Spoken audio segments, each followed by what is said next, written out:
Bismillahirrahmanirrahim. Assalamualaikum warahmatullahi wabarakatuh.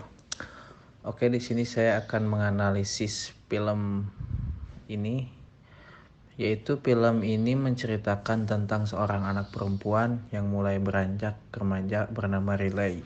Masa kecil Riley diwarnai dengan kebahagiaan, namun setelah beranjak ke remaja dan keluarganya sebelumnya tinggal di Minnesota harus pindah ke San Francisco.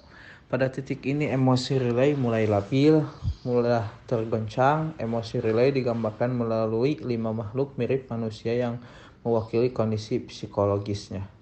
Kelima makhluk tersebut adalah Joy sebagai kebahagiaan, Sadness kesedihan, Fear ketakutan, Disgust kejijian, dan Anger kemarahan. Mereka berlima mengendalikan emosi dan pikiran si Riley, mengumpulkan dan menyimpan setiap kenangan yang dialami olehnya dalam sebuah bola ingatan. Kehidupan Riley dijalani dengan ceria karena jalan pikiran tersebut lebih banyak dikendalikan oleh Joy, sehingga terciptalah bola ingatan inti yang menjadi kenangan paling berbahagia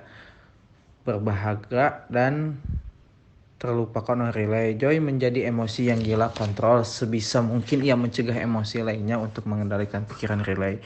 Konflik muncul ketika Sadness mulai merusak ingatan inti tersebut, hingga pada akhirnya ia menyeret Joy keluar dari pikiran Riley. Mereka berdua terdampak dalam bank memori Riley dan tak bisa menemukan jalan kembali. Selama kepergian Joy dan Sadness, emosi Riley hanya dikendalikan oleh 3 perasaan, yaitu Fear, Disgust, dan Anger. Akibatnya Riley hanya bisa merasakan ketakutan, kejijian, dan kemarahan.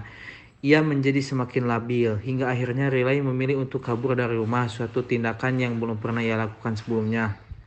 Menurut seorang psikolog, dari pandangannya yaitu Nacher Hair, menggambarkan emosi manusia dalam film ini memang lebih akurat dibandingkan dengan konsep psikodinamika manusia. Meskipun banyak bagian dari film ini yang disutradai oleh yang bernama VT Dokter ini berkesan berlebihan. Dalam film ini emosi Riley didominasi oleh Joy, sang pengendali kebahagiaan. Ketika manusia tertidur nyenyak, maka terdapat peluang lebih besar pikiran manusia untuk mempererat kembali kenangan paling penting yang mengendap dalam pikirannya. Natel pun mengungkapkan bahwa film ini telah berhasil menggambarkan cara berpikir manusia dengan sangat akurat. Inside Out menampilkan kenangan tertentu yang dialami oleh Riley sebagai sebuah kesedihan, padahal sebenarnya dalam kesedihan tersebut juga terdapat sebuah kebahagiaan. Dalam ilmu psikolog yaitu sebagai humanistik, termasuk kepada dalam humanistik, yaitu salah satu pendekatan atau yang menekankan kepada pertumbuhan pribadi, kehendak bebas, kegembiraan, kemampuan untuk pilih kembali setelah mengalami ketidakbahagiaan serta ketidakberhasilan, serta dalam kebahagiaan tersebut merealisasikan potensi manusia.